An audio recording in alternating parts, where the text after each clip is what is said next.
everybody please have a seat? Good afternoon. I hope you all had a nice lunch. We're back here, as you recall, when we took our lunch and recess. The state of Florida was on direct examination with Mr. LeDuc. Mr. LeDuc, I'll remind you, you're still under oath, sir. Let me turn back to Mr. Carnafiello to continue his direct examination. Good afternoon, Mr. LeDuc. Good afternoon. I believe when we concluded, we were discussing the time when you met with the defendant in the driveway while he was at the back of the SUV. Yes. Did you see the defendant's vehicle in the driveway at that time? I don't remember, so. Okay. And do you recall what day of the week it was that you met with the defendant in the driveway? I'm going to say it was Thursday or Friday. Okay. Do you recall if it was in the morning or in the afternoon? I don't recollect. I would be guessing if I said it was in the morning. Okay. You remember seeing those text messages? Yes.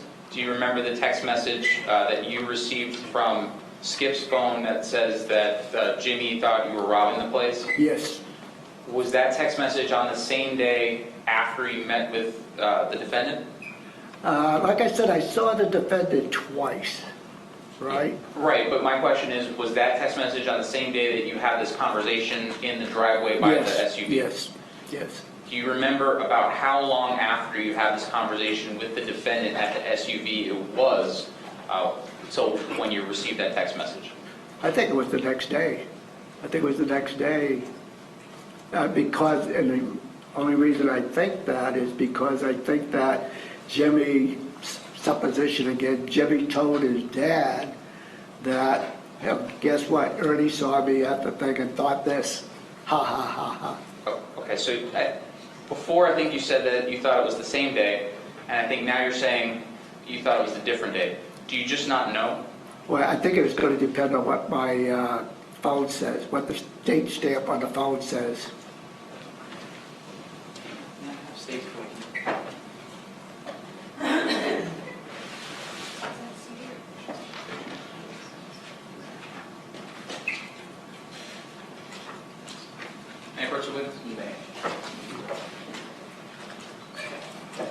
Sir, I'm showing you 14B, Okay. and this is the bottom area. Okay, so this is, so I got this on Friday.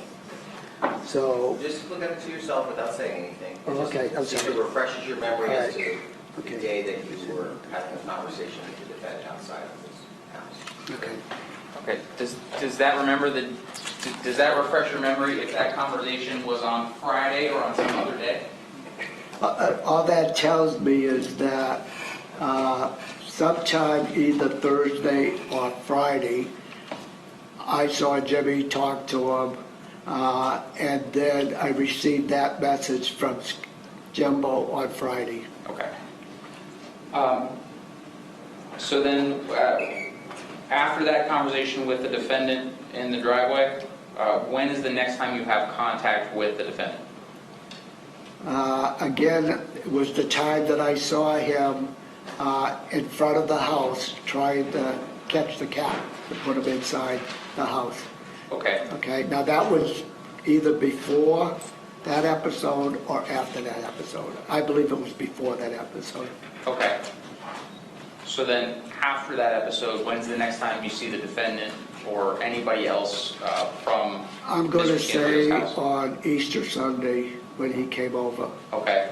And what happens when he comes over to your house? On Easter Sunday, him and Gary come over to tell my wife and I that Jimbo is missing, and explains to us what happened. And so, of course, we were very, very concerned about it. And I listened to him and I listened to Gary, and then it was all about trying to find Skip. What's wrong? Do you remember, not asking you at all what Gary said to you, do you remember what the defendant said to you?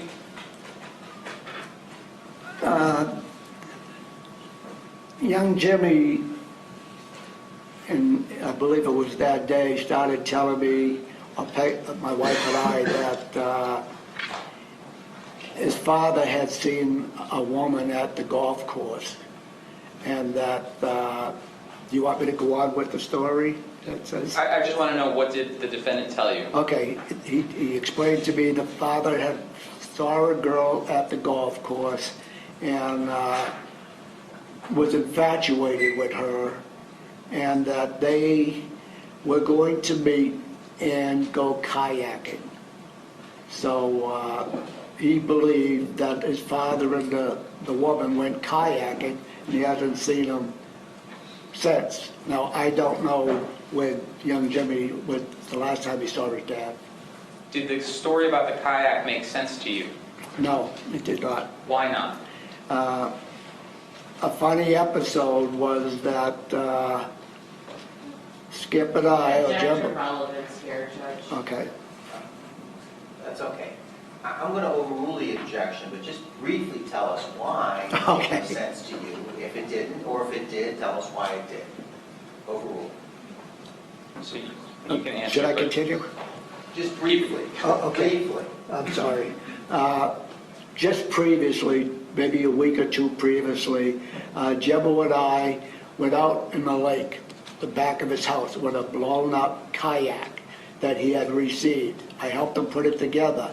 We went out in the lake, and we went around in circles. We couldn't get back.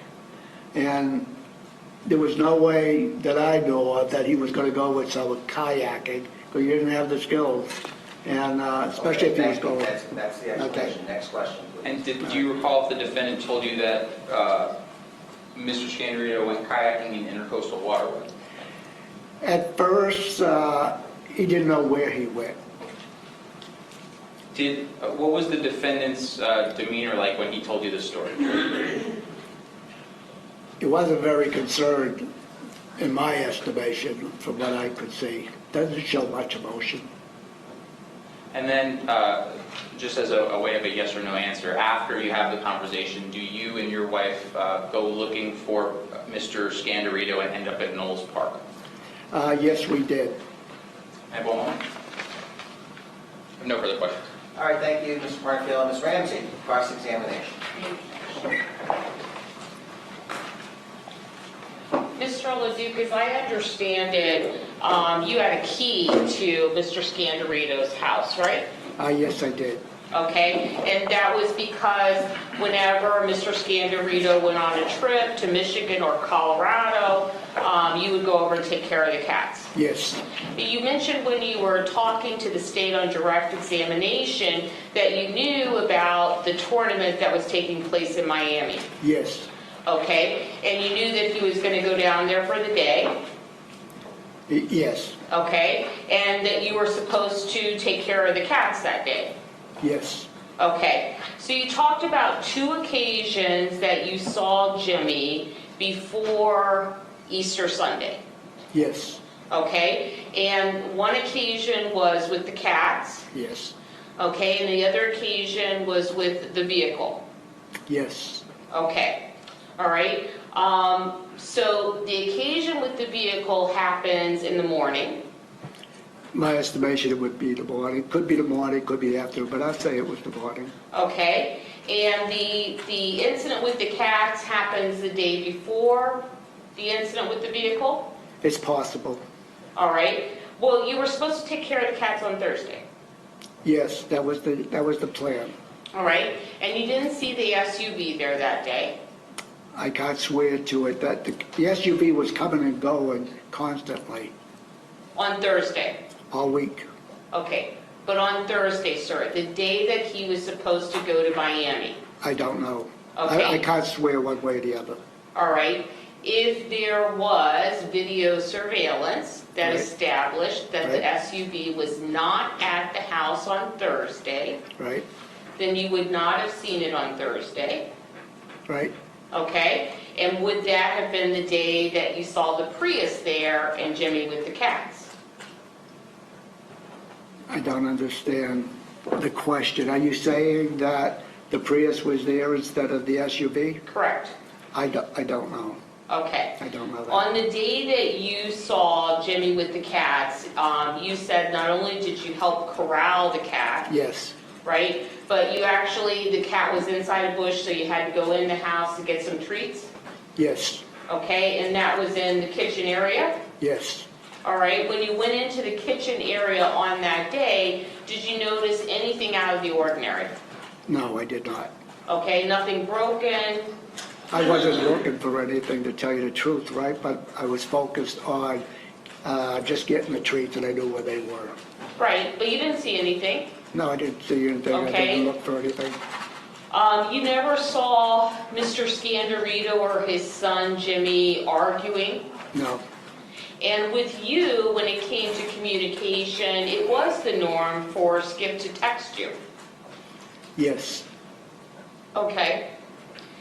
You mentioned on your direct examination just now that when Jimmy came over to talk about the fact that his father was missing, yes. that he didn't seem really upset.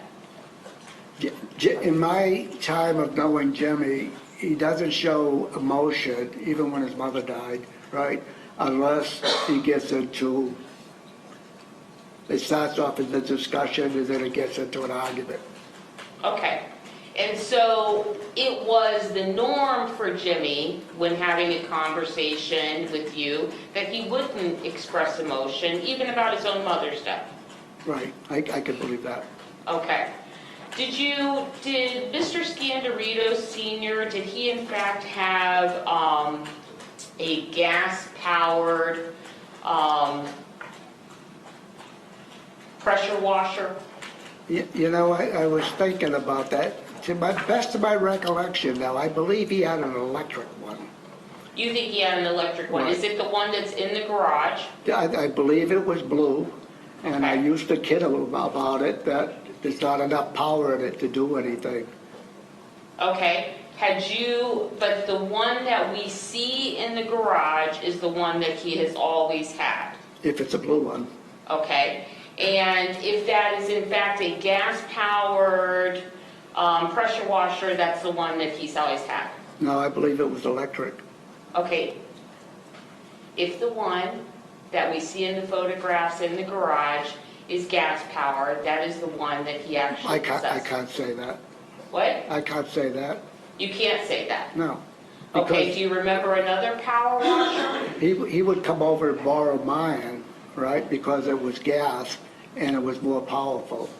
So the only one I saw that they used to do the sidewalks with, and they had a low-powered one because they had their pool patio resurfaced, and they could only use a low-power one. So I'm almost positive that it was electric, Okay. because they had to drag that long cord with them. Okay, and when you saw Jimmy on Thursday or Friday morning, did you notice anything unusual about him? The only thing that I noticed unusual was him in the truck or whatever he was doing, and then him trying to get the cat in. Okay. That's the only two things. All right, but you didn't notice any injuries on Jimmy? Not that day, not those days. Okay, that's all I have. Thank you, Ms. Ramsey. Let me turn back to the state. Any redirect to Mr. LeDuc? No, sir. Mr. LeDuc, thank you for coming to court. You may step down, sir. You are excused. I hope this is it. All right, thank you. Take care of yourself. Okay, have a great day. Thank you. Thank you for your time. All right. State, you may call your next witness. State Your Honor, the state calls Billy Couch. Couch.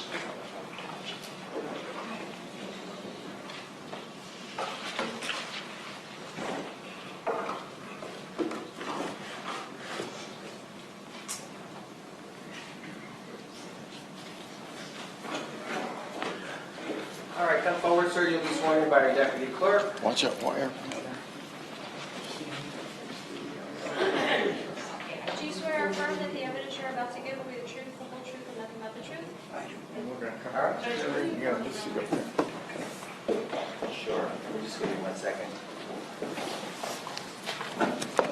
Have a seat, sir. Make yourself comfortable. We'll adjust that microphone for you. Okay.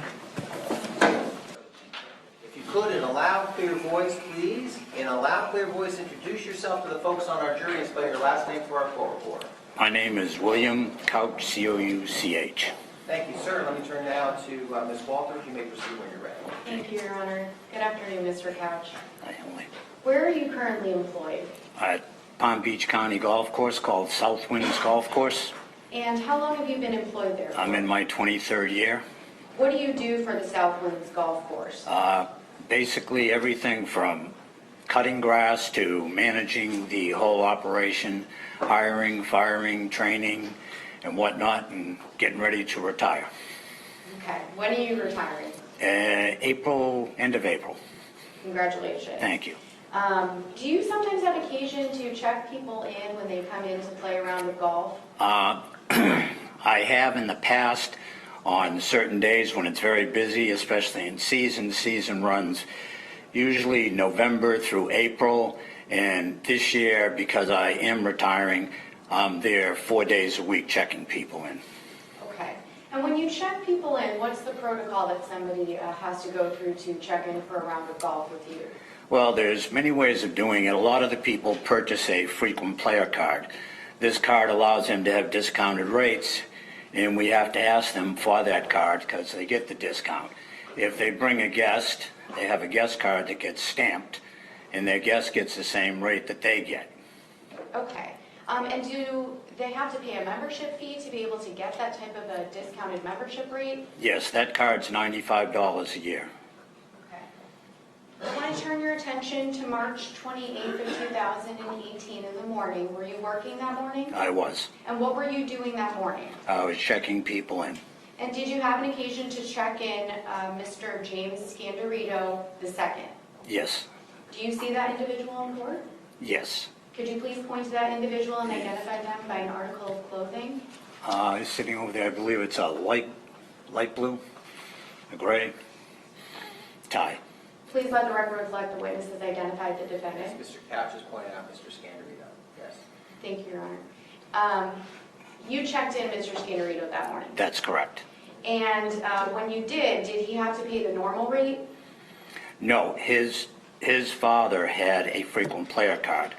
That card allows a discounted rate. He also has a guest pass that allows him to bring somebody there 6 times to any one of the Palm Beach County golf courses and get the same equivalent rate by using that discounted card. And he used that card for him. Okay. And when you check people in, is it memorialized in your computer system and can be printed out on a receipt? Every person that is logged into that computer has a history. That history stays there until we either get rid of the system or they decide to wipe out the bank and get a new system. Okay. Your Honor, permission to approach? May I? And I record shown defense counsel and showing the witness states 4A and B.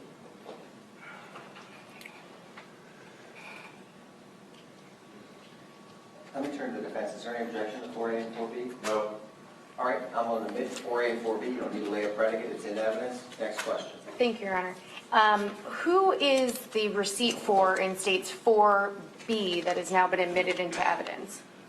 This bottom one here. That one's 4A. We can start with 4A. Okay, 4A was for Mr. Scandirito Sr., and he was the one that had the frequent player card. Okay, and how much was his round of golf? His golf totaled $46.22, and he paid with a credit card Visa. And did he pay for anybody else or just himself? No, just himself. And what about the second receipt, states 4B? The second one would be for Mr. Scandirito Jr., and it was for $46.22. It was paid with cash, and he was given change back at $53.78. He also was giving the guest a frequent player rate. Okay, and he paid with, the defendant in this case paid with $100 cash? Correct, $100 bill. So each of them paid separately for their own round Correct, of 2 golf? different registers. Your Honor, I have no further questions of this witness. Okay, let me turn Mr. Arbors out. Cross-examination.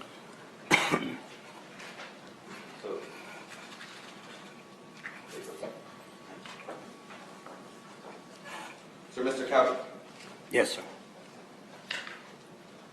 Mr. Scandirito Jr. and Mr. Scandirito Sr. came into play all together, Correct. but they each paid separately. Correct. So they were funding their own round of golf individually. Correct. And this receipt that we're looking at here, this is states 4B. This is for Mr. Jim Scandirito. That would be for Mr. Jim Scandirito Jr. Correct. And Mr. Jr. paid on his own with cash. Correct. And a $100 bill. Correct. And you didn't see him go to your ATM and take the $100 bill out. No, sir. Must have had it in his pocket or something. Probably yes. And then we're looking at 4A. This is the man known as Skip, right? James Skip Scandirito. Correct. He paid with his own card. Correct. No further questions. Can you redirect? No, no. All right, thanks. Thank you, sir. You may step down. Thanks for coming to court. Thank you, sir. Good luck in your retirement. I hope so. All right. Let me turn now to the state to call our next witness. Yes, and the state called Ellen Scandirito.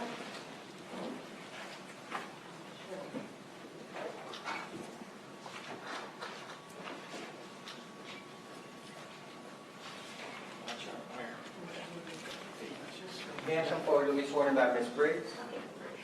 Do you swear or affirm that the evidence you're about to give will be the truth, the whole truth, and nothing but the truth? I do. Thank you.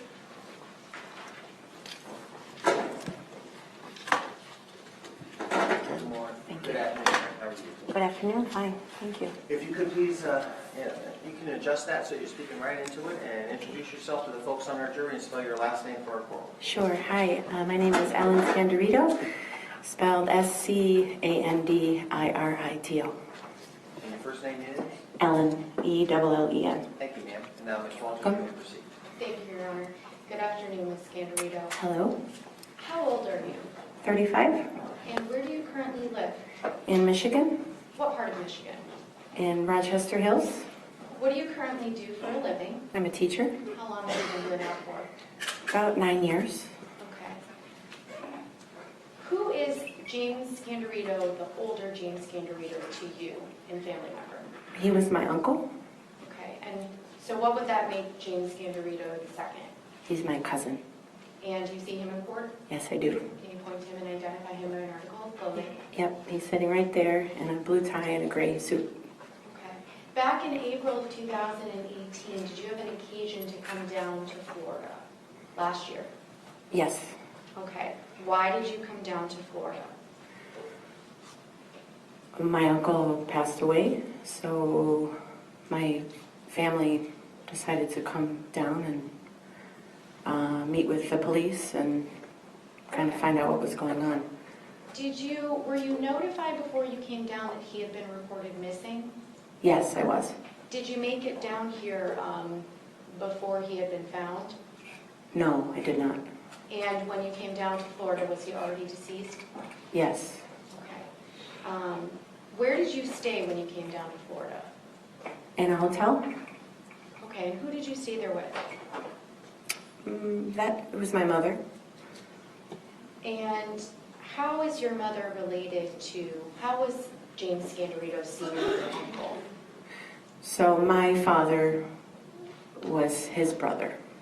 Okay, and he's no longer, he's deceased as well? He's deceased, yes. Okay.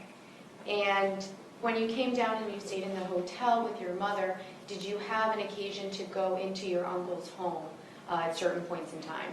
Yes, During the investigation, yes, with permission of police? yes. Okay. Your Honor, I'm showing what's been previously marked for identification as State's Exhibit 15.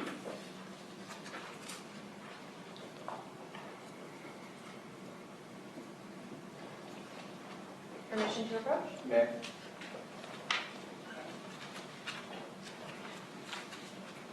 Ms. Scandirito, I'm showing you what's been previously marked for identification as State's Exhibit 15. Do you recognize what this document is? Yes, I do. And what is this document? It's a promissory note. And where did this promissory note come from? Who collected it? I did. And where did you collect it from? The file cabinet in my uncle's garage. Okay, and that was after he was already deceased? Correct. And when you located it in the garage and and found it, did you give it to the police? Yes, And is this promissory note in the same or substantially same condition as it was when you found it in the garage in April of 2018? yes, it looks the same. Your Honor, at this time, statement of State's Exhibit 15 into evidence. Objection based on relevancy and materiality. Okay, and let me have a brief sidebar on this thing. I'm overruling Ms. Ramsey's objection. I'm admitting State Exhibit number 15 with this limiting instruction as to this promissory note.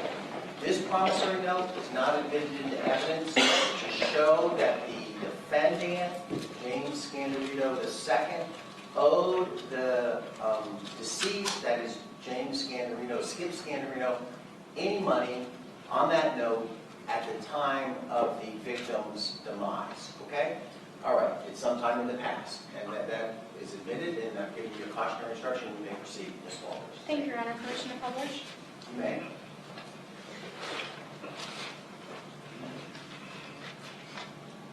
It's really hard to see, with all the light in here.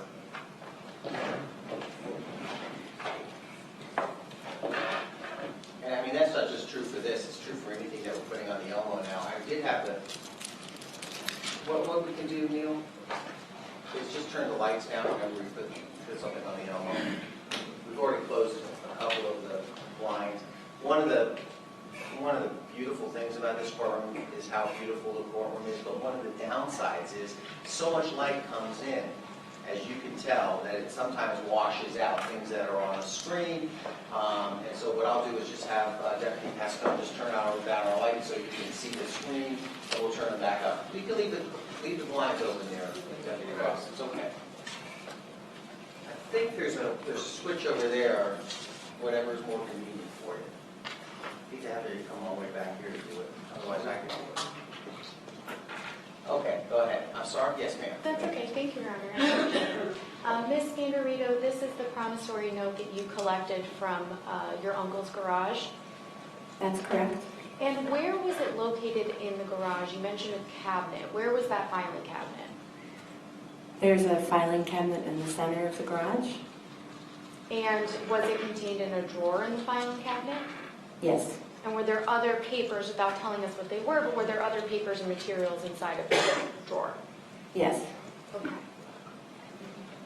Your Honor, nothing further from this witness. All right, we can turn the lights up. Ms. Ramsey, do you intend on going over that document with the witness? Nope. Okay, thank you. Cross-examination.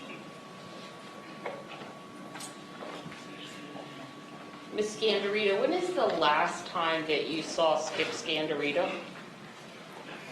It was a few years before his death.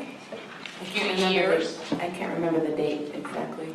Okay, a few years before his death? That's correct. Okay, and did you see him in Florida? No, in Michigan. Okay. Have you ever visited him in Florida? Yes, I have. When was that? I visited him when I was in high school and then also in college. It was a number of years ago. So 15 years ago? That's fair to say, yeah. Okay. It's also fair to say that you did not have a close relationship with Skip Scandirito. We lived at a distance. And you did not have a close relationship with Jimmy Scandirito. That's correct. In fact, there is a 15-year age gap between you. Correct.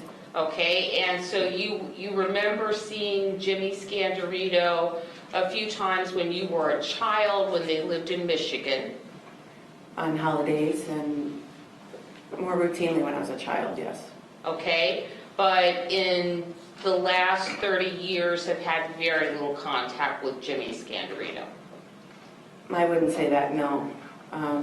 Up until maybe I was in high school is when they moved away. Which was 20 years ago. Right, you said 30, so yeah. Okay, so Right. 20 years ago. Right. Okay. However, when you heard about this incident, you came down with your aunt, Miss Scoble, right? No, I came with my mother. And you met your aunt here, Yes, that's correct. okay? Because your aunt is actually the individual that will inherit from Mr. Scandirito's case if Jimmy is convicted. That is my understanding. Okay? And you expect to share in that inheritance as well. That's my understanding. Now, you indicated, you came in here today to tell us that you had found this document that was in the filing cabinet, right? I'm not sure I understand your question. You came here to tell this jury that you had gone through a filing cabinet in your uncle's home and found this document, right? I didn't come here, I come here to answer your question, so if that's one of your questions, then sure. Okay? And you went through a filing cabinet that was in Mr. Scandirito's garage. That's correct. You went through other places as well in the house. That's correct. Okay? One of the things that you went through was in your uncle's bedroom. Same places, I'm not sure I understand your question. You went through items in Mr. Scandirito's bedroom. Yes, Okay? Including locating what you call, when you speak to the police, a stash. oh, it is marijuana. Right? Yes. Okay? And where was that? It was under the bathroom sink. And what did you find there?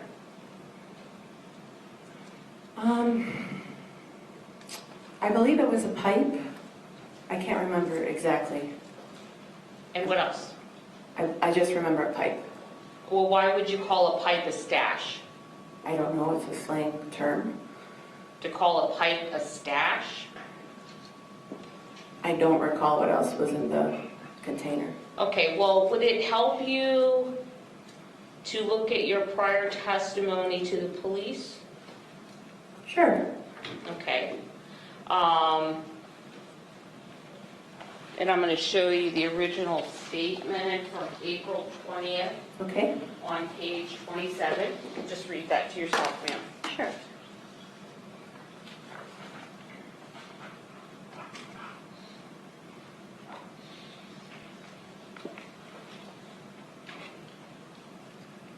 Okay.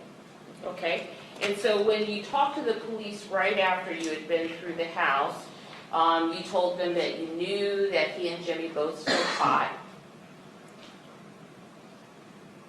Well, I found that in the house, so I guess I didn't know firsthand. Well, why would you Well- say that Jimmy smoked pot, ma'am, if you didn't know that? I guess that was not a fair assumption. Okay. I assumed because I found that under the bathroom sink. Of Skip Scandirito's? Correct. Correct. Okay, and so when you said to the police under oath, I know they both smoked pot, I'm going to object, Judge. It's improper impeachment at this point. Overruled. Go ahead, we haven't heard the whole question yet. Go ahead. that was just an assumption that you were making. Overruled, let me answer that question. So I had heard other things, but I didn't know directly, I guess, to answer your question. So by that you mean that you hadn't seen Mr. Scandirito smoking pot? And which Mr. Scandirito are you referring to? Skip Scandirito, your uncle. I had heard from other people. Had you seen him, ma'am? Never, no. Okay. And when you said to the police, I'm sure you guys found a stash in the house, I saw it yesterday, you're telling this jury that you meant a single pipe under the sink? That's to the best of my recollection. Yes. Nothing further. Thank you, Ms. Nancy. Can you redirect Ms. Walters? Just briefly, Ms. Scandirito, were you concerned about the fact that your uncle was missing? Of course, yes. And did you have a phone and text conversation with the defendant in this case? Yes, I did. And did you express your concern to the defendant? Yes, I did. And when he replied to you, was he encouraging and hopeful? Yes, you could say that. Okay. And has anything you said today been affected in any way, shape, or form about a pending probate case? No. Okay. And you haven't received any financial gain at this point in time that would color your testimony here today? No. Nothing further than All right, thank you.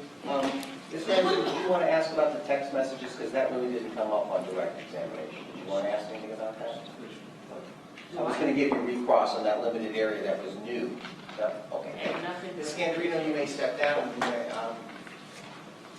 let me just ask Ms. Ramsey, is it okay if she remains in the courtroom? Yes. Thank you. Ma'am, you may remain in the courtroom. Thank you. Let me turn back to the state of Florida. Yes, Judge, we'd ask that Your Honor read evidentiary stipulation number 1. Okay, fine then.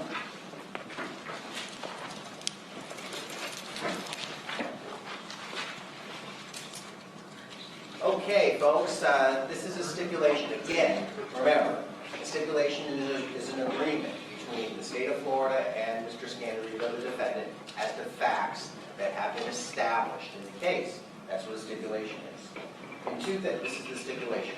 In 2011, following James Scandirito's II separation from and subsequent divorce from Kadia Lubick, LABIUC, an interest-bearing loan in the amount of $10,000 was extended to James Scandirito II.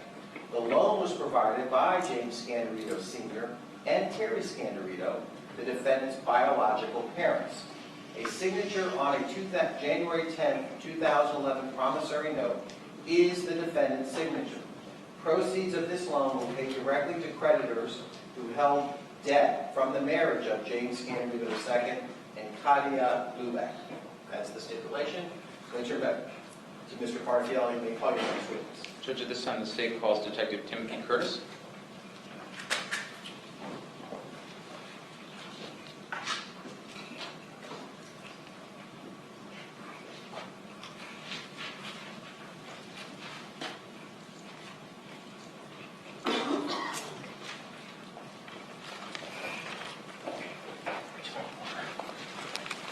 Detective first? Is that Yes, right, sir. Some forward will be sworn in by Ms. Fraser, Deputy Clerk. Do you swear or affirm that the evidence you're about to give will be the truth, the whole truth, and nothing but the truth? Yes, sir.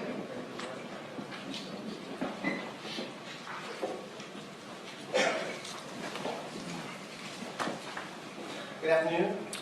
Thank you. Good afternoon. If you could, in a loud, clear voice, please introduce yourself to the folks on our jury and spell your last name for our court. Sure. Good afternoon, everyone. My name is Tim Kurdys. I'm a detective with the Boca Raton Police Department in the Major Crimes Unit. My last name is spelled K-U-R, D as in Delta, Y-S. Thank you. That kind of spelling threw me for a loop, based on what I heard. All right. So let me turn now to Mr. Parfiello, and you may proceed when you're ready. Good afternoon, Detective. Hi. How long have you worked for the Boca Raton Police Department? I am currently in my 19th year. Have you ever worked for any other law enforcement agency? No. What is your current assignment?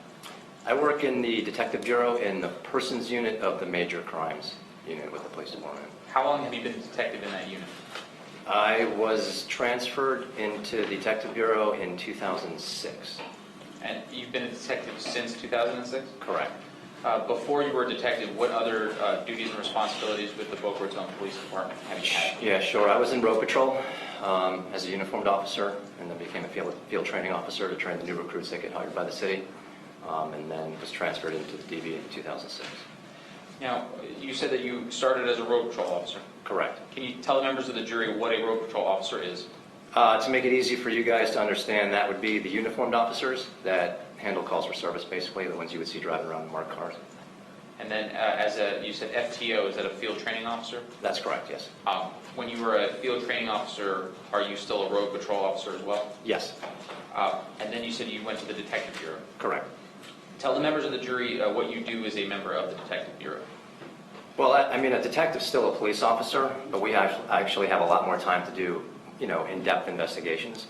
So we pretty much use every resource available, to gather the facts, look for evidence, that kind of thing, to try to determine who may be responsible for whatever crime we're investigating.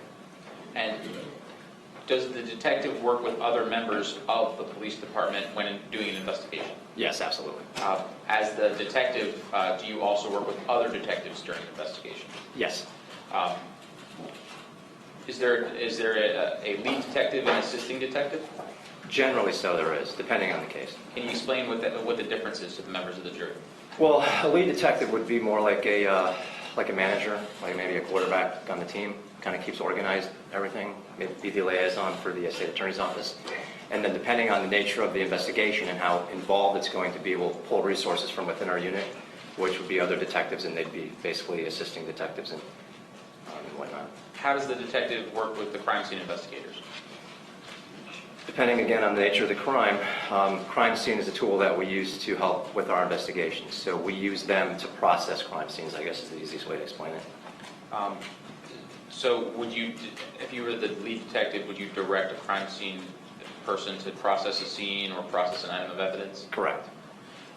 Speaking about the investigation, or the case that you're here to testify, did you become involved into the state of Florida versus James Scandirito? Yes, I did. When is your first involvement in that case? That would have been Easter Sunday, April 1st of 2018. Now, almost a year ago. are you the first responder when you respond on Easter Sunday, on April 1st? No. Who is the first responder that day? That would have been Officer Laura McHugh with the police department. And is she working in a road patrol capacity? Yes. Why are you not the first responder at that time? Well, that's not what our job description is in the Detective Bureau. So what happens is, to answer your question, is that road patrol responds to calls for service. Depending on what the call for service is, it's determined whether or not a detective has to get assigned to basically follow up on whatever the issue is. Did this case originate as a call of a crime? No. Was this case originated as a missing persons investigation? Correct. So once Officer McHugh takes information about the missing persons aspect, does she provide that information to you? Yes. And then when you talk to her, what do you do? Well, upon completing my conversation with Officer McHugh, basically she'll give me a brief of what she did as a road patrol officer and what's been done as far as the investigation to that point. And in this particular case, because it was a missing person investigation, I just wanted to verify the facts that were given to Officer McHugh. So then I reached out to the defendant, Mr. Scandirito, to basically confirm with him the facts that were provided to Laura McHugh and see if he had any additional information to help me in assisting with the investigation. Were you provided a phone number for the defendant? Yes. And is that how you contacted him? Yes. Did you call him? Yes. Do you recall what your phone number was at the time that you made first contact with the defendant on April 1st of 2018? I'm sorry, do I recall what my phone number Your was? phone number. Yes, I do. What was your phone number at that time? 561-465-6626. May I approach witness? Yes, sir.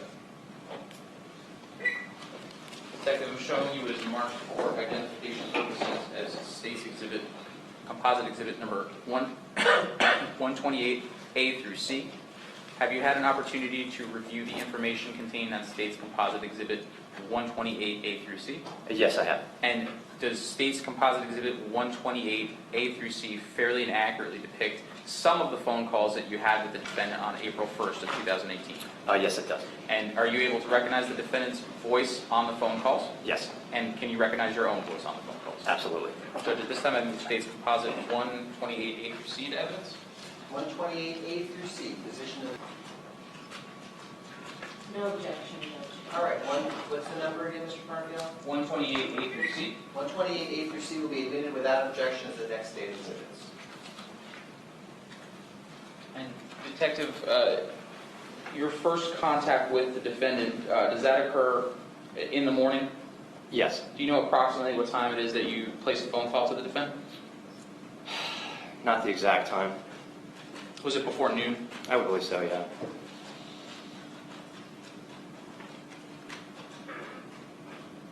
Your Honor, may I publish State's 128A? Okay?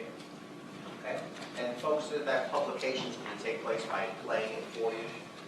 How long is 128A? Approximately 7 minutes and 49 seconds, I believe.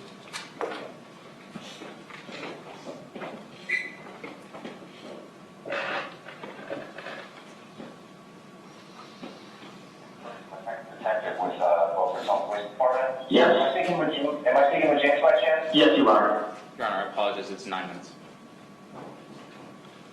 It's a couple. Hi, yeah, I just wanted to reach out to you to let you know that I've been assigned with Helpline your father. Okay.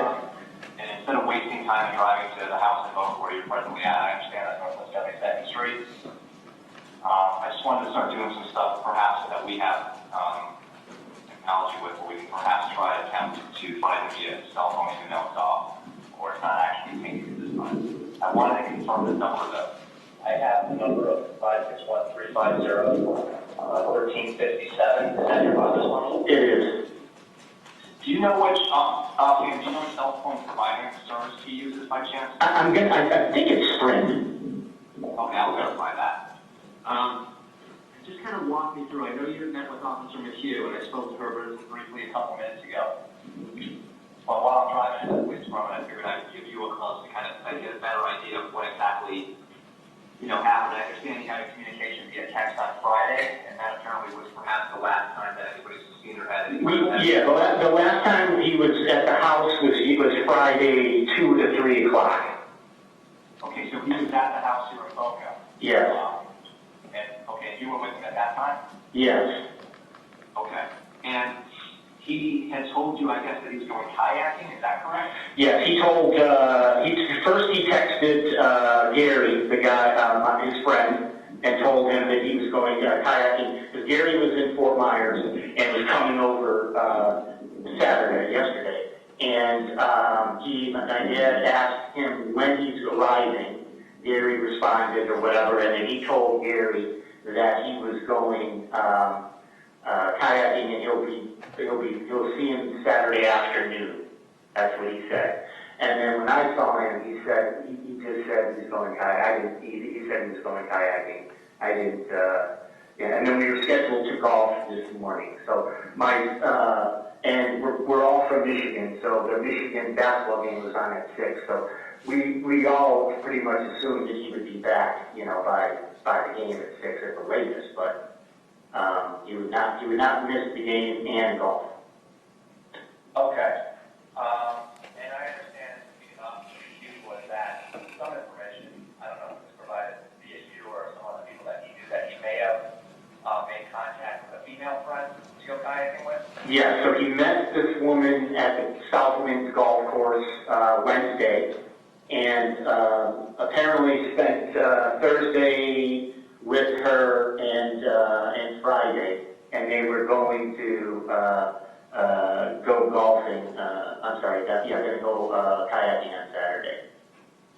And so, no, we don't know anything about her. Officer McHugh, we contacted Southwinds, and we got a list of 4 names of women that were golfing kind of around the time that, kind of around that time. So, I think he met her on the driving range, though, at Southwind. Okay. And then your father's car, I understand, was discovered at, a launching point at Park in Delray, called Knowles Park. Okay. Does he normally frequent that area, or is he an experienced kayaker, or is this something he's never done before, or does he even have a kayak? He has a kayak, but he didn't take his kayak. It's not a great kayak, so I think he's not very experienced. I mean, he's 74, right? And he, in the day, he used to canoe and, whitewater rafting and all that kind of stuff. But he's definitely not an experienced kayaker. But apparently, he told, what's his name? Gary, that she is. Okay. But you're saying that your father's kayak is at the house, did I understand that correctly? Correct, yeah. It's a blow-up one, and it's on the floor. It's not blowing up. Okay, so we're just assuming maybe that if they actually did go kayaking, it would have been her kayak then? Yes. Okay. Now, as far as any kind of, I don't know if you have access to his bank accounts or anything like that. Have you been able to go online and check if there's been any, ATM withdrawals or any kind of charges on his credit card since you last spoke to him or last week on Friday afternoon? I have it. Do you have access to that, or do you not have access? I can check, and the only way I could do it know is if the logins are saved on his computer, I guess, right? Yeah, I mean, we can do some things with bank records. However, being that it's Easter Sunday, it's not going to be a quick process of contacting a bank to try to figure out if it's, credit cards or if he had gone to dinner somewhere and for whatever reason, whatever is failed to show for golf today. Well, being that the car was found at, you said Knowles Park, is that a boat launch? It is a park, just a little bit. Are you familiar with the area at all, or I don't know? Yes, I'm familiar with Delray, yes. Okay. It's a park that's north of Lincoln Boulevard. You know where Lincoln is? Yes. South of Atlanta. Pretty much on A1A.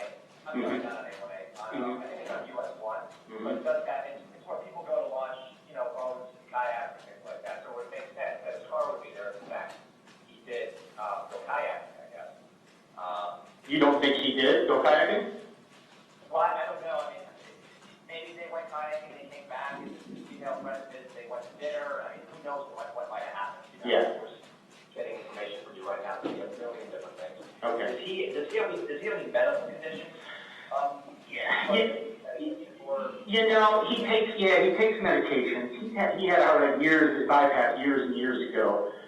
He's very active in terms of sports and stuff. He plays tennis. He plays, golf a few times a week, racquetball. He kind of, I tell him don't overexert yourself too much. But he's an athlete. So he's got, he doesn't move. And he's got, hip issue or a knees, but he definitely is, he plays a lot. He's athletic and plays a lot of sports. Okay. And as far as like dementia or No dementia. No. Okay. And has anything like this happened before, where he's disappeared for a couple days? No, never. No, never. This would be very unusual for something like this to happen, especially when you guys are down from Michigan and Gary's coming over from the West Coast, and you guys are supposed to play golf today. Yes. Okay. If you can, in the meantime, I'll obviously stay in touch with you. But if you can, in the meantime, if you're able to access any kind of financial transactions that your father may have conducted since Friday afternoon, just to see if by chance,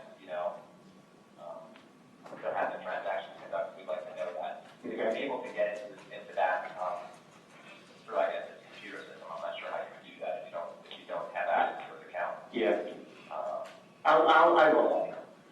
All right. Let me see what I can do with the phone number that you provided, and I'll be in touch with you when I get a result from that. Okay? Because I think more than likely, if he had contact with this female at the golf course, they probably exchanged numbers or texts or something, so we'll be able to identify her, I hope, fairly quickly. Assuming that there was phone contact, and then we can find out perhaps where she is. Maybe she's with him, in Delray or wherever, and they just left in, or who knows what might have happened. It could be something as simple as that. Okay. But let me see what I can do for the next half hour or so, and I'll be in touch with you. Is this number the number? Is this number your number?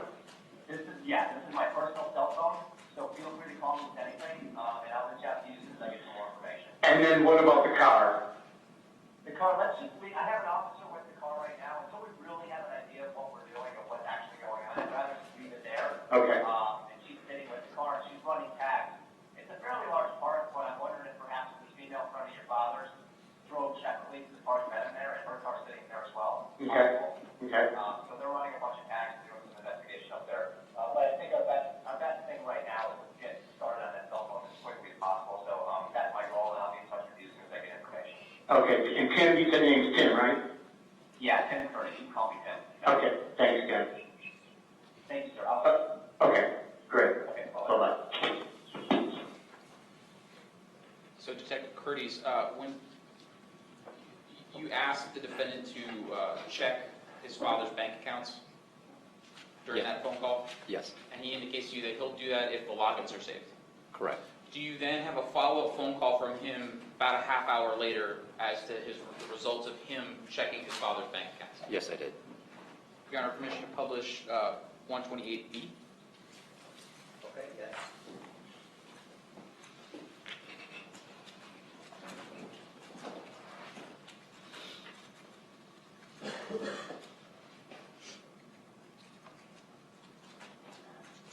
That's great. Hey, Tim, it's Jim Scandirito.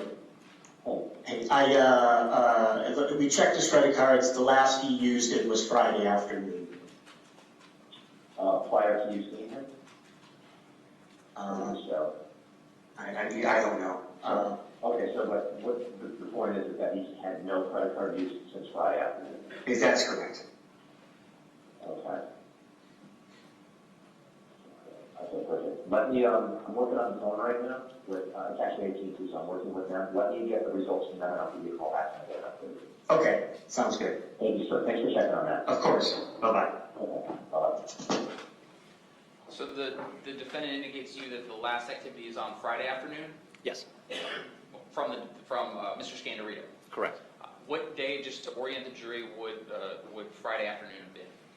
That would have been the 20, I don't have a calendar in front of me, so I don't want to be incorrect. Sunday was the first, Saturday would have been the 31st, Friday would have been the 30th.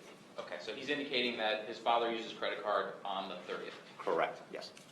So after you have this conversation, do you go to the house and make contact with the defendant? Yes, I do. And who else is at the house at that time? Gary Gooden.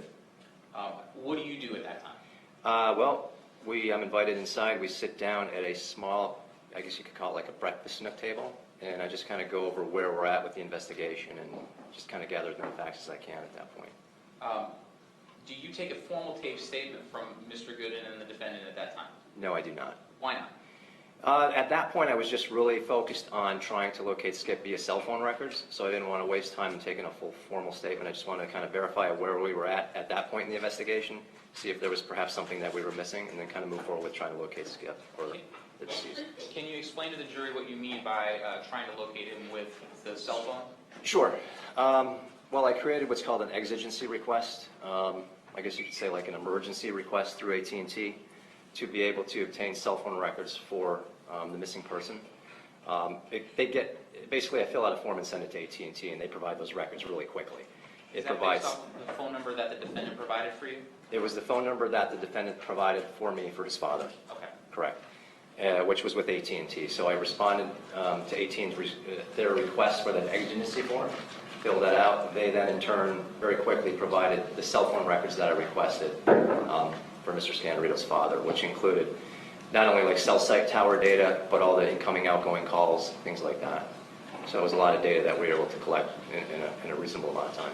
And without going into the analysis of the data, Right. Can you just tell the members of the jury what you are doing during this time period with the data? Well, my main focus is to go through the location data. Keep in mind, it's pages and pages of data, so I go right to the last location from where that cell phone that I was looking for would have created some sort of transaction with a cell tower. And I was able to get, a fairly good location at 2275 South Federal Highway in Delray. Within 600 meters, so it's not like a pinpoint location, but it's with that general area, which coincidentally was in the area, I guess you could say, of Federal Highway and Clinton Boulevard. All right. All right. Are you familiar with the area, sir? I am familiar with the area. All right. Overruled. Go ahead. So anyways, the last known location of that actual phone providing location data to us. Objection to hearsay. All right. We have a... Sorry. Sorry for that delay, folks. Mr. Marfield, please ask your next question. So, not asking for you to interpret any of the data. Okay. But, so one of the things that you do is try to determine the last known location that Skip had been on his phone. Correct. And then do you also go through the last phone calls on his phone as well? Yes, I did. And without going into the results of that, Okay. What is the purpose of doing that?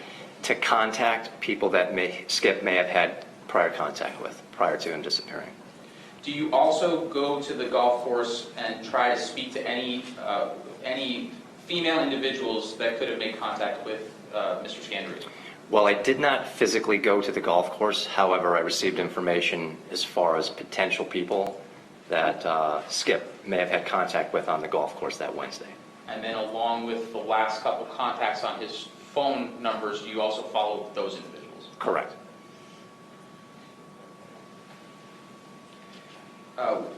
You indicated when you were speaking to the defendant that Skip's vehicle had been found at Knowles Park. Do you ever go to Knowles Park? Yes, I do. Tell us about what happens when you go to Knowles Park.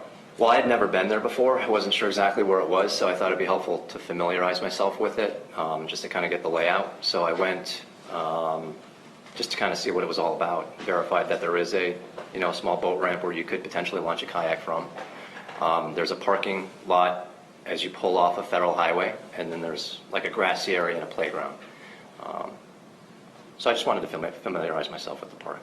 At the time that you arrive at the park, is the vehicle still there? No. Where does the vehicle go? I had that vehicle towed to the Boca Raton Police Department for secured storage. And is that like the Sallyport area? Yeah, I mean, we refer to it as the Sallyport, but in reality, it's just a locked, secured garage. It's the easiest way to explain it. And what is the purpose of doing that? Well, like I said, I didn't exactly know what we were doing. We had a missing person investigation going, and we had no idea where he was at that time. And if there was, at any point, foul play involved, it would be helpful to have that vehicle undisturbed or unmolested at that point. So then at this point, you're still doing a missing persons investigation? Correct. Do you contact the defendant later on in the evening and have a conversation with him about the updates of what you've done and what he has done in the meantime? Yes. And, Your Honor, at this time I'd ask permission to publish State's Exhibit number 128C. All right, you may.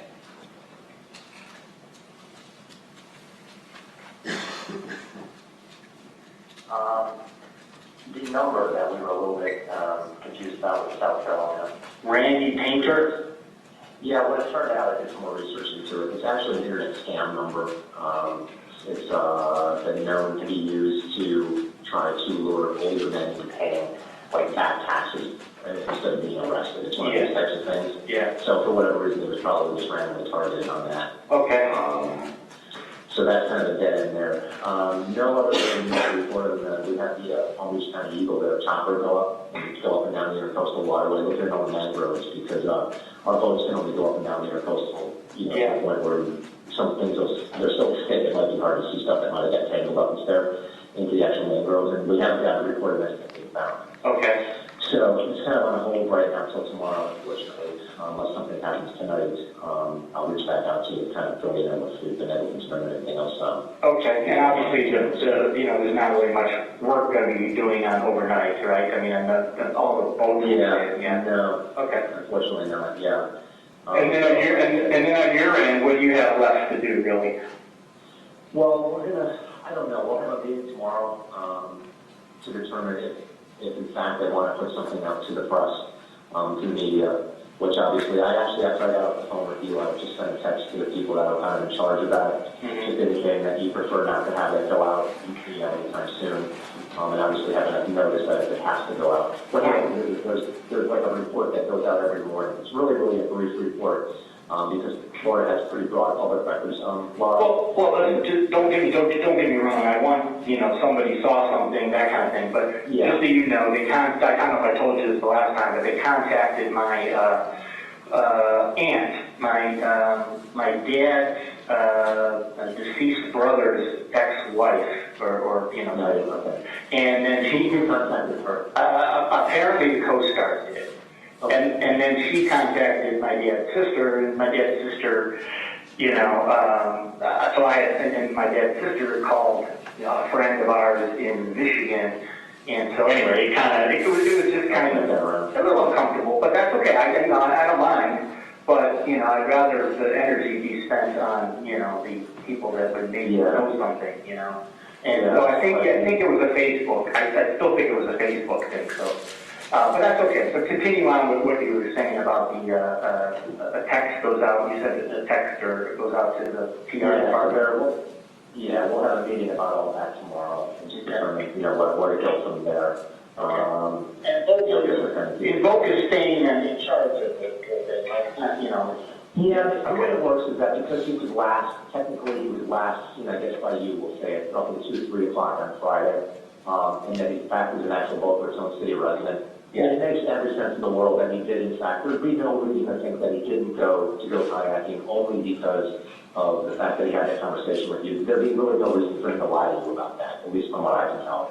And then the fact that his car was parked in that park, which is a park commonly used for that type of event, that kind of activity. Yeah. So we'll see what we can do about perhaps obtaining some sort of video tomorrow from not only the bridges, but even though I know there's no video near the actual park where your father's car was parked, I'm not sure what might be available over at the golf course. So we may take a swing by the golf course just to see if we can get some tags that might have been in the parking lot that day or whatnot. Great. But it's, like I said, there's just no other report right now unless something pops up about this email being reported missing. Okay.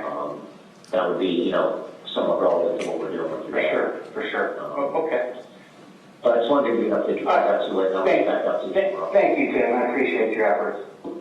All right, we'll be in touch soon. Thank you. Sounds good. Okay. Bye-bye. And that day when you followed up with the women that were at the golf course, had anyone indicated they saw? Objection to the hearsay. Well, we haven't finished the answer to the question, so we're going to do the rest of the question. Had anyone indicated they saw Mr. Scandirito? Objection to the hearsay. It's the same. So going on to the next day, April 2nd.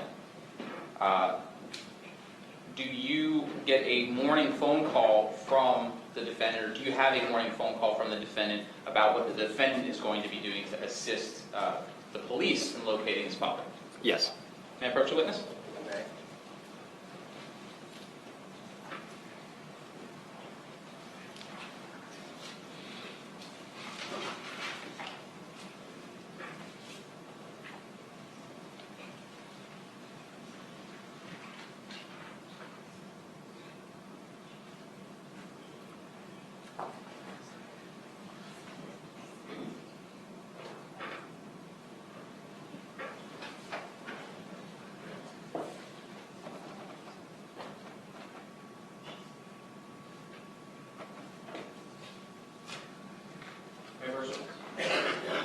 Showing you is marked for identification purposes as State's Composite Exhibit 129A and B. Have you had an opportunity to review the data on 129A and B? Yes, sir. And does that fairly and accurately record some of the conversations that you had with the defendant on April 2nd, 2018? Yes, it does. Do you recognize the defendant's voice on the phone call? Yes. And do you recognize your voice on the phone call? Yes. Your Honor, at this time I move 129A through B into evidence. Any objection to 129A and B? No. They'll be received as the next stage. May I publish 129A? May. So the initial call that that we're going to talk about was the information that the defendant provides to you in the morning. Correct. Publishing 129A.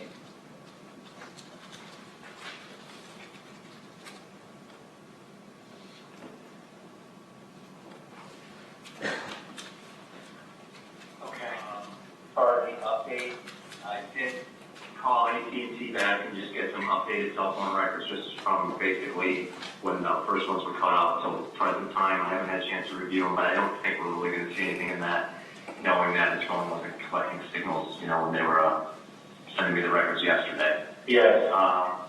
And unfortunately, I don't have anything else right now. I know that, I don't know if I mentioned to you, but Palm Beach County, we had their helicopter up, and they were looking at all the main roads, everything. They don't know if they're going to be willing to do that again based on the search that they've done. Well, did you listen to my voicemail? You know what? It got cut off. Oh, okay. Just for whatever reason, it didn't capture what you had said. That's why I knew I missed the call, but I didn't know what you were talking about. Well, I had a call last night from Captain Solomon, the Coast Guard, Miami Coast Guard, and he went through and told me everything that they did in terms of the search and rescue. And, the helicopters over the mangroves that are, south of Linton, and like you said, he said also the Palm Beach. And that the cameras didn't pick them, they didn't see them on any of the cameras. Either the Linton Bridge or the Atlantic Bridge. So, okay, so you actually got more information than I have, because I haven't gotten a call back from we were actually using it with the Florida Wildlife Commission help with that. Yeah. So the Coast Guard actually told me that they did check the cameras on the bridge that Linton had. There was nothing there. Well, he didn't tell. I didn't understand if he said that they checked or they had been checked, and that they he reported that they didn't see it. He told me that they're going to suspend. That was the word he used. The search for now, because of the, I guess, in his words, the detailed search that they had done, and so I guess it gives me a little hope that that he, well, at least that it doesn't look like he drowned, unless the only other explanation would be it was was between the two bridges, and so I thought, if there's anything that we could do in terms of public, have you seen this man type of thing? I mean, I'm even thinking that to put some flyers up that I don't want to. I know you guys are doing the investigation. I was thinking maybe put up some flyers. Have you seen this man around the old park? Or, yeah. I don't know. Yeah. I was just actually up at the old park again this morning, because people that might be regulars. that are up there in early morning hours. And there was really nobody there, actually. I just speak to one guy who had a broken down boat, but I mean, I don't know if you've been up there. It's not a very big parking lot. It's pretty small. It's a small area where they can launch a boat. Yeah. But, there's nothing up there that really seems that's going to be able to help us out with the investigation. Okay. When you get a minute, though, if you can remember, are you able to text me the Coast Guard, the name of the person you spoke to and his contact number? Because that name didn't sound familiar to me. Okay, yeah, Captain Gil Solomon, he's in the Miami division. I'm on the road right now. I'll be back I had to get some, clothes and things like that. So I'm on my way back to my dad's house. And the number's there, so yeah. So if by 11:30, I'll text you that. Yeah, that'd be great. Because I haven't spoken to that person. That's a new name I've spoken to a bunch of other people, but being that he's a captain, he's higher up than the people I've spoken to. So I'd like to reach out to him. That's it. Okay, great. And then other than the phone records that you said you've kind of got a few others, is there anything else that's like the next step? There's really not a lot. The only other thing I think I mentioned yesterday was at some point we'll swing back out to the golf course. If there's anything there that can help. There's still the one name that I have as far as potential ladies that you may have, spent at the golf course at about the same time. When people were there, there's only one person that I haven't had contact with. Okay. I don't have a valid number for that person, so it's not to say that she's missing. It's just I don't have a way to reach out to her. Yeah. A common name. Do you remember, I don't have my notepad in front of me just so it's kind of fresh in my memory, but you guys were there on that Wednesday. Did you even see him speaking to any females at all? I didn't. When I got there, he was already there. I was walking up and going towards the door to, pro shop, I guess, to pay. And then that's when he was walking there as well. And so we were in. I'm going to say it was about 9:15 or so was our tea time, so it had to be right about 9 o'clock. We only had a twosome, and I think we went off right at right on time. Of course, it wasn't too busy, so. I think so it had to be right. I ran into him right around 9 to 9:15. In that range. Oh, good. All right, yeah. So that's something we can look into as well. Unfortunately, we really work these cases hard at first. Yeah. Until we start to run out of things to follow up on. Yeah. Unfortunately, we're starting to get to that stage where we're really just kind of running out of things to follow up on. Unless there's anything in the back of your mind that you think that, for whatever reason, is there a possibility that he made the whole story up about going kayaking and for whatever reason wanted to go up to Delaware to do something else other than go on the water? I was thinking of that. I don't think so. But again, with your conversation with Rita and, what you said to her, gave me pause about Saturday night, kind of gave me pause, a little bit, but, the only other thought I had was that maybe they didn't go kayaking and they went boating, or, who knows, but, I can't think of anything, Tim, I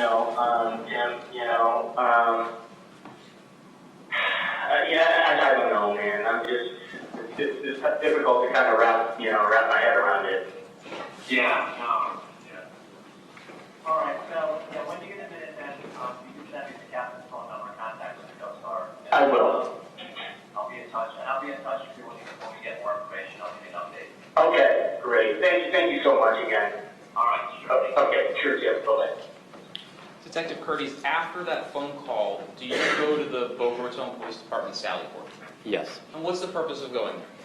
I wanted to take a second look inside the recovered vehicle that we found at Knowles Park. The vehicle that belonged to Skip Scandirito? Right. Tell the members of the jury what you do when you go to that vehicle. Well, I basically go inside the car and look around to see if we missed something. Obviously, we didn't know where his cell phone was. We didn't know where his wallet was. We didn't know where anything was. And I happened to find a receipt for Home Depot on the passenger floorboard that I thought was a little unusual, I guess you could say. May I approach the witness? Showing you it is marked for identification purposes as State's Exhibit number 9. Yes. Do you recognize State's Exhibit number 9? Yes. And how do you recognize it? That's the receipt I found in the car. Okay, that's the actual receipt? That is the actual receipt. Does it appear to be in a same or a substantially similar condition as it was when you recovered it? Yes. Judge, at this time I move State's Exhibit number 9 into evidence. Any objections, State Exhibit 9? No. All right, 9 will be received as the next State Exhibit without objection. Does the Home Depot receipt contain the approximate date and time that a purchase took place? Yes. Can you tell the members of the jury what the approximate date and time on this receipt was and what the purchases were for? You get 40, 50 years old, you got to have reading glasses, so just give me 1 second here. It was dated 3/29/18 at 6:06 a.m. And what purchases were made on 3/29/18 at 6:06 a.m.? There was one purchase, it says, for a conventional, like a hand truck, convertible hand truck for $49.97. And then there's a 1-gallon gas can purchased for $11.98, bringing the grand total to $66.29. He paid cash and received $71 and change. I'm sorry, 71 cents and change. Now, as part of your investigation, does that receipt provide you information that is a lead that you can follow up on? Yes. And was one of the things that law enforcement did follow up at that Home Depot to attempt to pull surveillance of that video? Correct. Judge, may I publish what is in evidence as State's Exhibit number 7? Yes.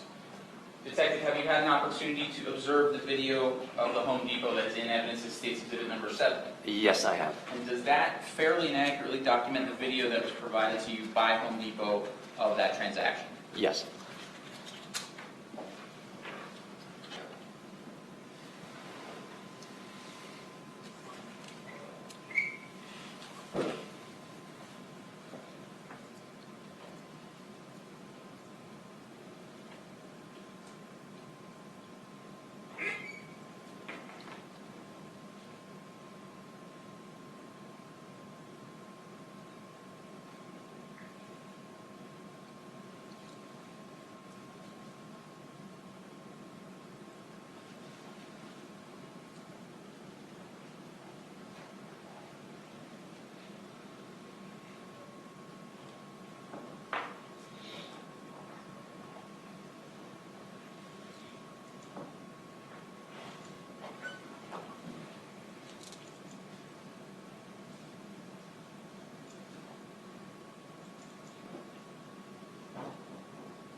After finding that receipt, at some point later, does law enforcement request that Home Depot print out a copy of the receipt? Yes, What's the purpose of doing that?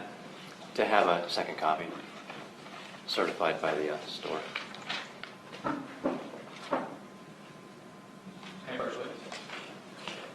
Actually, I believe this is stipulation, stipulation number 9, Your Honor. Could the court read stipulation number 9?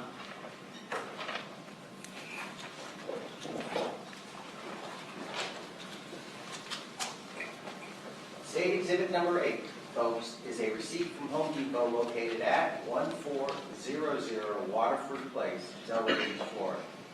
Wilbur White, the loss prevention officer and custodian of records for Home Depot, provided the Boca Raton Police Department with the record of the receipt of the transaction depicted in State's Exhibit 7A.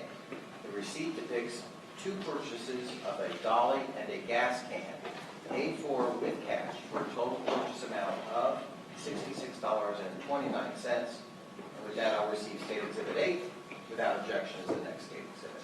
Detective Kurdys, after you find that receipt, do you make a phone call to the defendant to ask him if he has any information about that receipt? Yes, And was that phone call recorded? yes. Your Honor, may I publish State's Exhibit number 129B?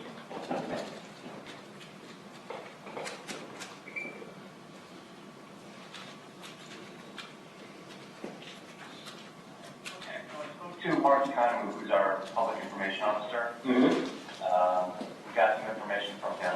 There's 2 numbers that he suggests that we attach to your flyer. You're posted around Delray or whatnot. Okay, I don't know if you have a pen. I'm ready, yep.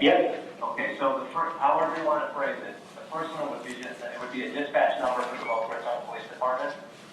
So you could say, please contact Boca Raton Police Department at 561 368 6201. Okay. Or I'd like to just throw my information on there too, just so that Sure. if you want to strike out, I'm going to give you an office number, but that's my cell phone number. Okay. That's 561 338 1377. 561-338-1377. Yes. And can I put Officer Curtis? You would put, Detective Tim Kurdys. Detective Tim, I'll put the full name, okay, great. And then the other one is Boca Raton Police Department. Correct. Okay. And then a lot of times when, I shouldn't say a lot of times, it's just based on experience, when these things do get posted to social media, you may, the local news, paper, Sun Sentinel, Palm Beach Post, TV stations, they're pretty good at tracking people down. So you may get contacted by the media. Okay. What do you suggest? Well, it's up to you.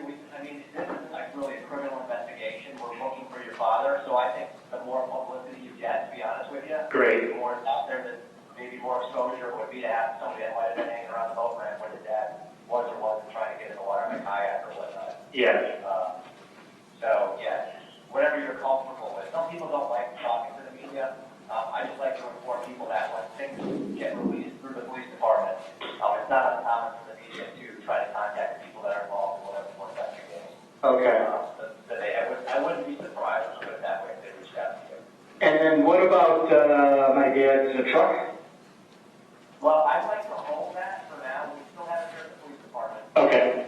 I'd like to hold it. I did find a receipt. I didn't really, there's a receipt right on the floor on the passenger side. I think it's old. I think it's old. I forget her name. The other policewoman pulled it out when I brought the keys to her, and it looked like it was, It was for Wednesday. Oh. And it was for a Home Depot purchase for like a gas container and like a dolly, like some sort of like a hand truck dolly.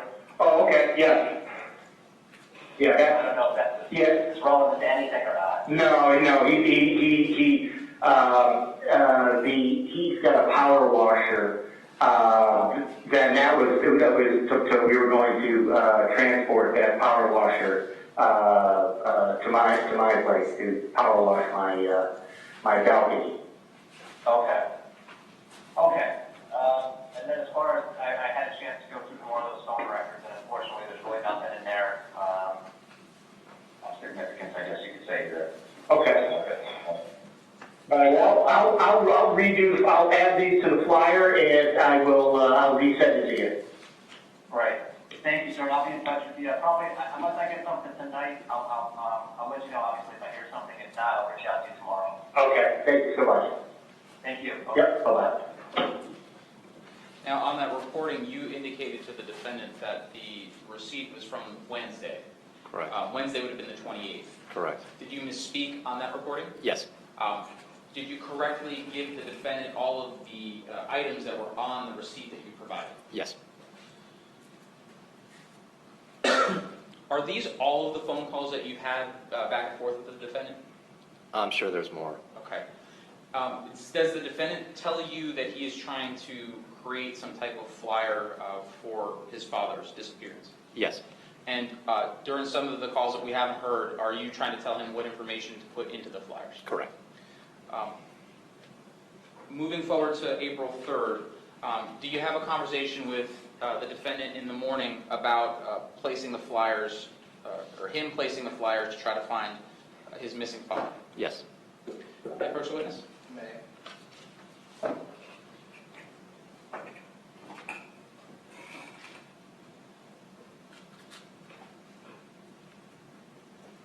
Detective, I'm showing you it is marked for identification purposes as State's Exhibit number 130. Do you recognize State's 130? Yes, I do. And does that exhibit fairly and accurately depict the phone call that you have with the defendant on April 3rd regarding the defendant and his friends placing missing persons flyers for his father? Yes. Judge, I'd move State's Exhibit number 130 into evidence. Ms. Ramsey. Okay. 130 will be admitted without objection as the next state exhibit. May I approach the public? Okay.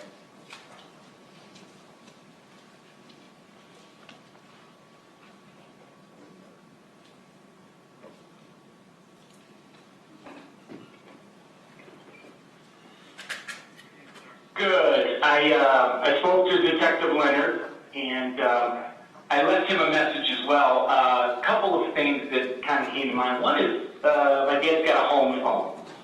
So I don't know if you've done any checking on the home phone.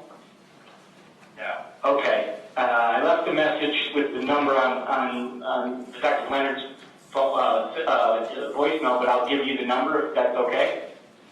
Yeah, sure. I'm actually with Detective Leonard right now. We were just doing some research and possibly locating the unknown female that he may have met at law enforcement. Oh, great. I have my speaker. I have you on speaker with Detective Leonard right now, so we can get that number down. Okay, yes. 561-893-9980. 893-9980, yes. The other thing that I mentioned it to you guys is we went down to, and I know the issue with the cameras and stuff like that, but we went down, down towards the inlet and wanted to see if there was maybe any cars that were left, unattended or, that kind of thing. Because maybe there was two cars, one down more by like Silver Palm or the inlet where they had two cars and they didn't kayak both ways, you know what I mean? Right. So if there was any reported tickets or,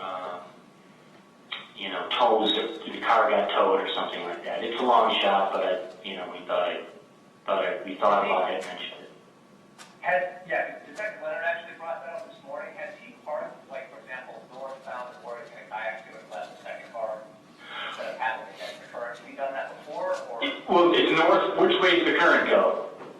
Well, we're not sure. I'm assuming it's wrong, but I believe it was probably going south. Yeah, that's kind of what we thought. So again, this just kind of was one of our, one of our friends mentioned that, reminded me from the old days when we go on a canoeing trip. You park a set of cars or whatever down rivers. The canoe trip goes one way, right? And so that kind of made sense that maybe that's what could have happened. It just makes sense that there could be another car somewhere. Her car, for instance. I don't know. And has he gone, I don't even remember if I'm asking this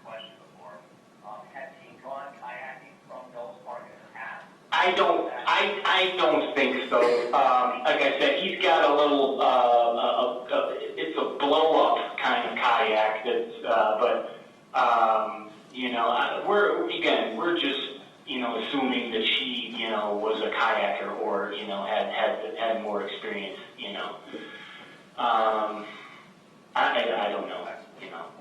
But the only thing I just wanted to share was that could have been a possibility in terms of, you know, them doing a one-way trip. I mean, you know, if it was me, I would have probably gone straight to Deck 84 and, you know, had beer or whatever, and they came back, you know, from that area, I guess. But, you know, I don't know. Okay. You know, I don't know if the news has picked it up. Palm Beach Post. Thanks for the Facebook post last night. That kind of helped. I haven't received any calls from anybody, but they did do.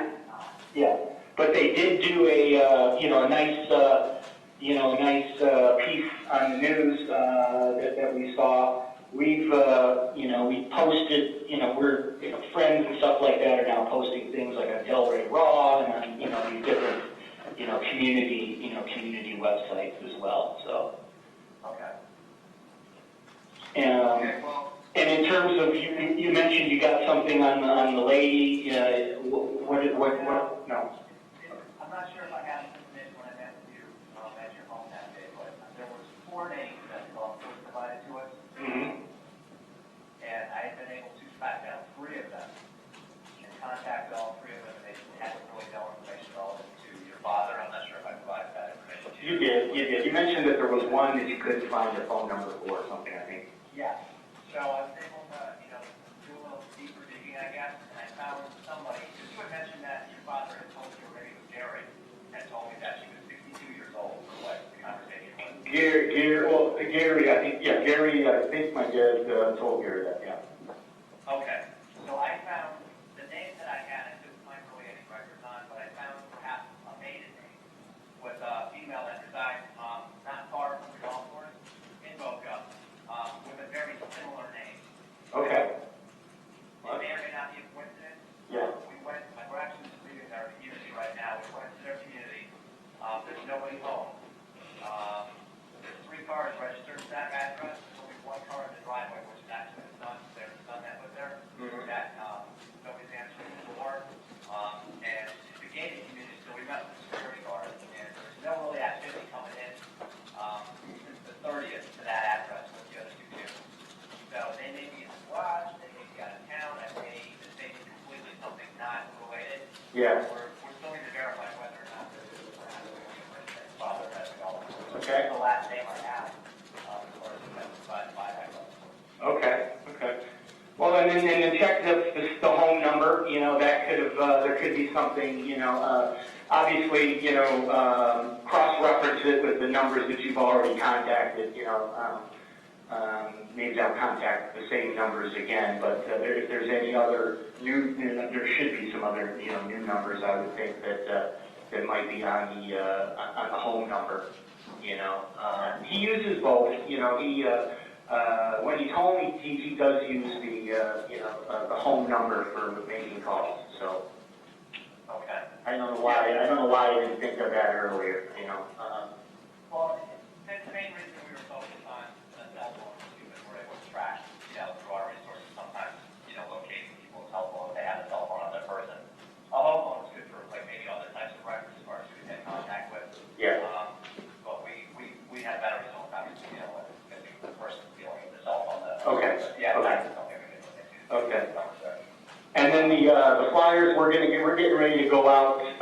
We're gonna, you know, start on these Knowles Park, but we're gonna hit all like the, you know, any kind of marine places. You know, even if there's a kayak rental place, we're gonna go there because maybe somebody who rented a kayak saw them. So we're just gonna kind of go from, you know, I guess Atlantic Avenue down to, you know, the Boca Inlet, you know, as many places, you know, as we can, and just put out the flyers. So, you know, for what that's worth. I don't know if that's, you know, it can't hurt. No, exactly. Especially with the, you know, especially with the media coverage and everything like that. it's great, so. Right. Okay, so I'll touch base with you later this afternoon. I actually have to go to court this afternoon, so I'll be tied up in West Palm. Okay. I'll give you a call when I'm done with that. And I have, obviously, the whole department's working on this. It's not just me. Okay. So I'll be getting updates, and I'll be able to forward you those later this afternoon if I should get anything. Okay, excellent. Thanks, gentlemen, I appreciate it. Thank you, sir. We'll be in touch. Okay, yep, bye-bye. Detective, you had said that there were other calls. Are the other calls similar in that the defendant is asking you what the status of the investigation is? Yes, And he's asking you for what investigative steps law enforcement is doing? correct. And are there also times when he is giving you advice or giving you suggestions on things that you can do? Yes. And did any of his suggestions ever pan out? No.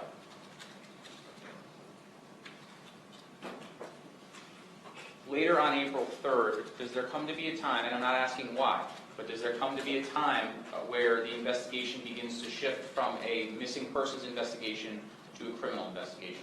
Yes. And do you and another one of the detectives decide to re-interview the defendant? Yes.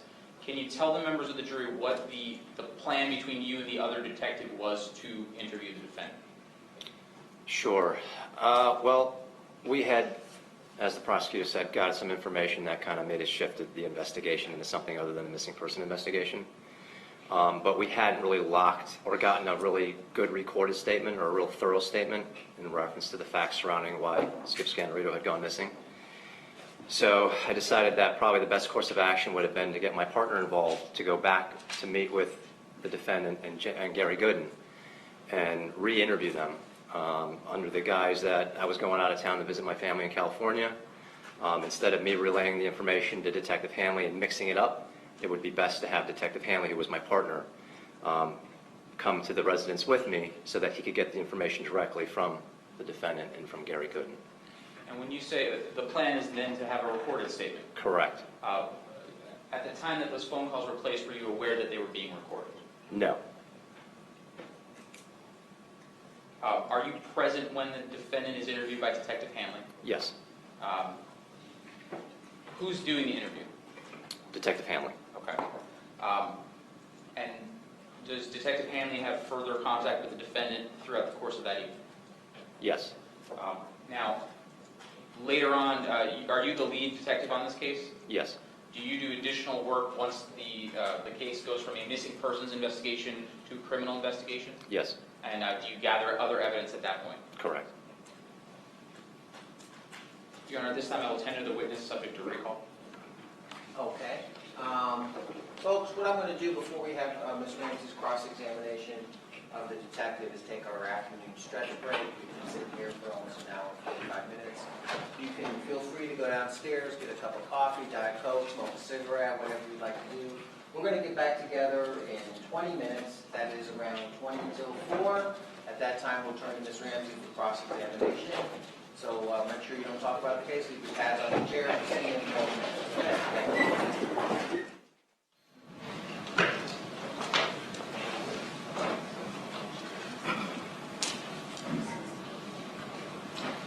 All right, Detective, well, a couple things. First, what's the subject to recall? That's a discretionary matter for the court. What other areas do you plan on calling him about? I intend to recall him. I tendered him now to recall him to the witness stand at a later date when his testimony would make sense with the investigation. I call him for the purpose of... That's not a direct answer to my question. What other topic do you plan on recalling him, and how many times are you asking me for him to recall him? One additional time. All right, and what's the topic? All of the homicide investigation work that he's done since April 4th until last week. Okay, I don't know what that would be, but all right.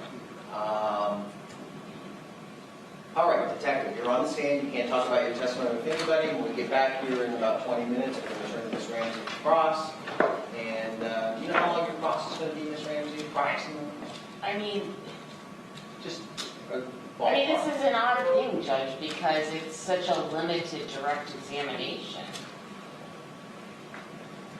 I'm not even sure how to limit cross to just these phone calls. That's, whatever you want. I mean, they're saying they're going to call him back for other things later, so. you know, if they don't call him back, you certainly can call him as your own witness to cover things that you want to cover.